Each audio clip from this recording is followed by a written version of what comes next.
नमस्कार, यूपी 9 बजे में आप सभी का स्वागत है। मैं हूं नीलू और सबसे पहले खबर अंबेडकर नगर से। एक बड़ी खबर यहां से पुलिस और बदमाशों के बीच मुठभेड़ हुई है। मुठभेड़ में पुलिस ने 50,000 के इनामी बदमाश को गिरफ्तार किया है। एनकाउंटर के दौरान 50,000 का इनामी बदमाश मिथुन के पैर में गोली लगी है। बदमाश के पास से तमंचा, कारतूस, मोटरसाइकिल भी बरामद किया गया है।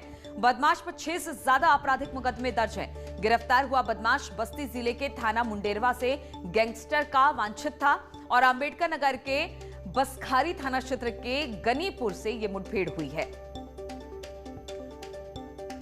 तो पुलिस और बदमाशों के बीच में मुठभेड़ हुई है और बता दें कि बसखारी थाना क्षेत्र में यह मुठभेड़ हुई है। 50,000 का इनामी बदमाश अब पुलिस की गिरफ्त में है।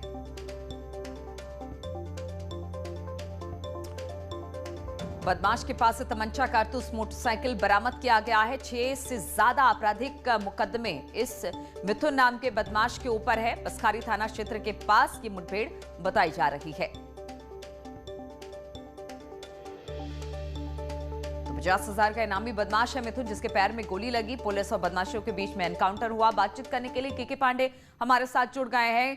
के पांडे जी, कहां पर हुआ है ये मुठभेड़? देखिए जीनत, ये मुठभेड़ देर रात बसखारी थाना क्षेत्र के गनीपुर के पास हुई है और ये जो अपराधी है जो पकड़ा गया है इनकाउंटर में, ये मूल रूप से आजमगढ़ का रहने वाला है और इसके ऊपर बस्ती और अम्बेडकर नगर के अलग अलग थानों में लगभग आधा दर्जन से अधिक मुकदमे दर्ज है। चलिए के पांडे जी, बहुत बहुत शुक्रिया आपका जानकारी देने के लिए।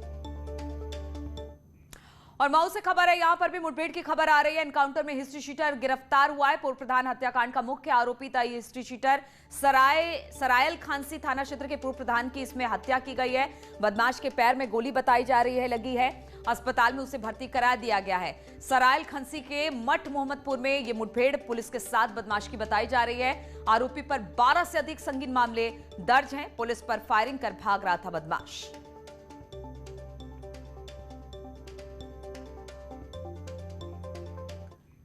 और मथुरा में दबिश देने पहुंची हरियाणा पुलिस पर आरोपी के परिजनों ने हमला कर दिया है। दरअसल एक मामले में आरोपी जुम्मा को गिरफ्तार करने के लिए हरियाणा पुलिस की टीम गोवर्धन के गांव देवसेरस पहुंची थी। पुलिस की टीम ने आरोपी को पकड़ भी लिया था, लेकिन ग्रामीणों ने पुलिस पर हमला कर दिया और जमकर पिटाई भी की।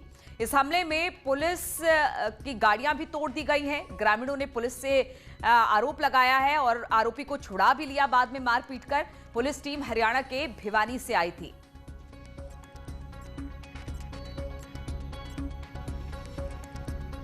बातचीत करने के लिए नितिन गौतम हमारे साथ जुड़ गए हैं। नितिन, क्या है ये पूरा मामला और कब पहुंची थी पुलिस यहां पर, और फिलहाल इस पूरे मामले में क्या संज्ञान लिया जा रहा है पुलिस वालों की तरफ से?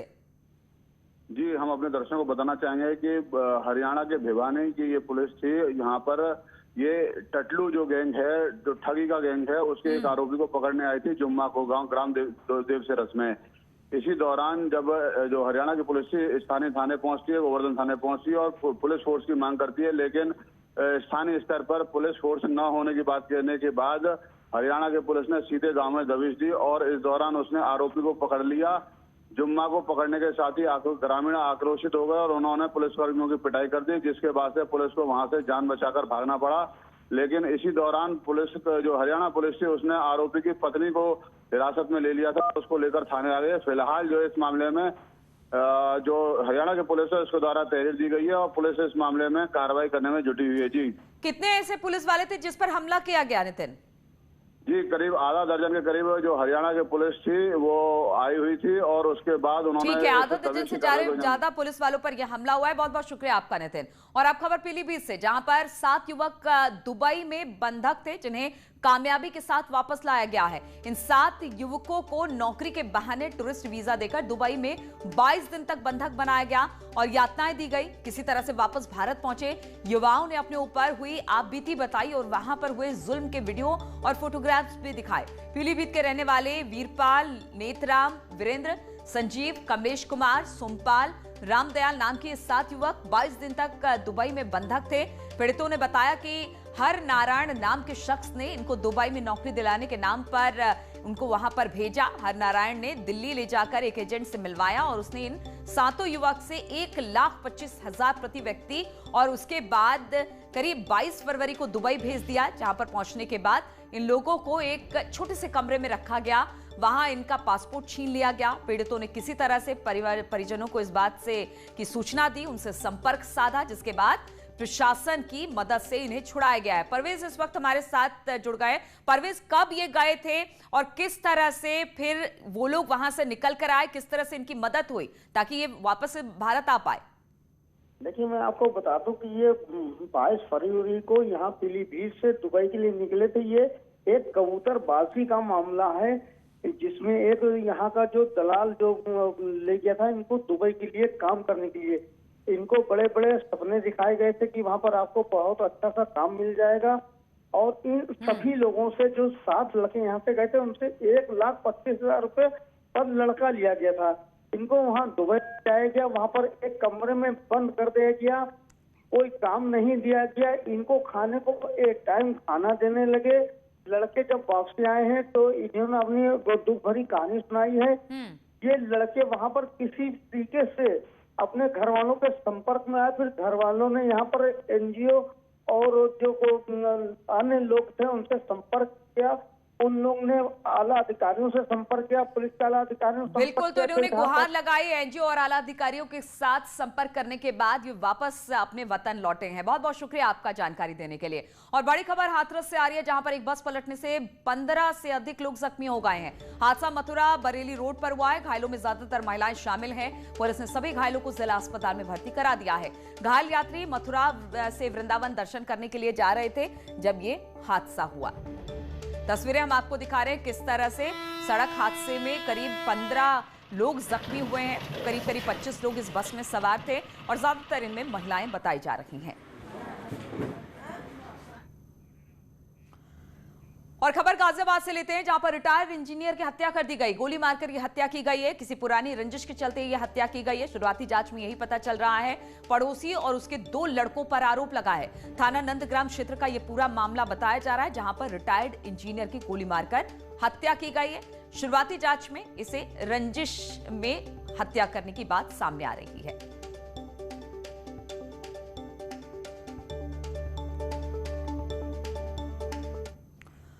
और हरदोई में 2 फर्जी बेसिक शिक्षकों को हटाने का मामला अब सामने आया है। खबर है कि फर्जी कागजों के आधार पर यह नौकरी पाई इन्होंने, जिसकी जांच होने पर दोनों आरोपियों के कागजात फर्जी पाए गए, जिसके बाद बीएसए ने दोनों के खिलाफ कार्रवाई कर उन्हें बाहर का रास्ता दिखा दिया। साथ ही इस मामले में अब आरोपियों से पैसे की वसूली भी की जाएगी, यानी जितने दिनों का वेतन इन्होंने पाया है वो सब इन्हीं से वसूला जाएगा। माननीय कोर्ट के आदेश के क्रम में इन्हें पुनः बर्खास्तगी की कर दी गई है। इनमें सत्येंद्र कुमार पुत्र श्री ज्ञान सिंह, प्राथमिक प्रधान अध्यापक प्राथमिक विद्यालय 13 ब्लॉक भरखनी, तथा दूसरे श्री राधेश्याम पुत्र श्री मनोहर लाल, सहायक अध्यापक उच्च प्राथमिक विद्यालय गिरगांवा ब्लॉक हरपालपुर में कार्यरत थे। इनके विरुद्ध इनको बर्खास्त करते हुए इनके विरुद्ध कार्रवाई भी की गई है और एफआईआर भी कराया गया है और इनसे वसूली नियमानुसार की जाएगी। और फतेहपुर में न्यूज 18 की खबर का असर हुआ है। दरअसल न्यूज 18 ने अवैध और ओवरलोडिंग की खबर को प्रमुखता के साथ दिखाया था और इस खबर के चलने के बाद प्रशासन सक्रिय हुआ, जिसके बाद डीएम के आदेश पर एसडीएम और खनन अधिकारी ने मोरंग खदान पर छापेमारी की। यहां से 2 जेसीबी मशीन के साथ 9 ओवरलोडेड ट्रकों को भी सीज कर लिया गया है। इस कार्रवाई के साथ ही पट्टाधारकों को नोटिस जारी कर प्रशासन ने जवाब तलब किया है, क्योंकि अब खनन विभाग इस मामले में एफआईआर दर्ज करने की तैयारी कर रहा है।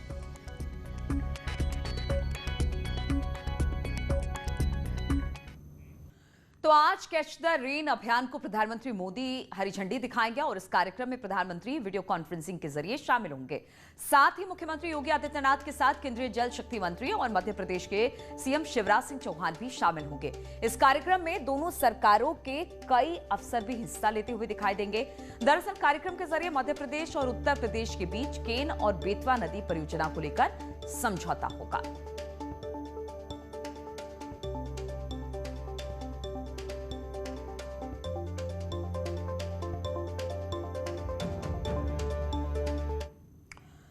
और विश्व जल दिवस के मौके पर प्रधानमंत्री मोदी ने ट्वीट किया है। उन्होंने लिखा कि केन और बेतवा लिंक परियोजना समझौते पर हस्ताक्षर होंगे जो ऐतिहासिक होगा और इस परियोजना की मदद से बुंदेलखंड के लोगों की विशेष मदद होगी।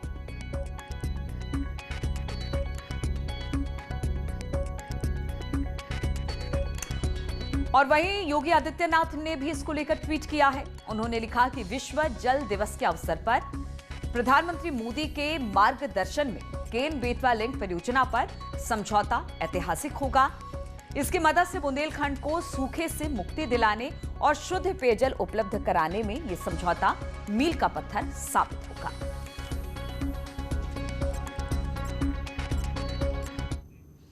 और चित्रकूट में जहरीली शराब से 5 लोगों की मौत मामले में न्यूज 18 की खबर का बड़ा असर हुआ है। इस मामले में सरकार ने 6 लोगों को लापरवाही के आरोप में सस्पेंड कर दिया है।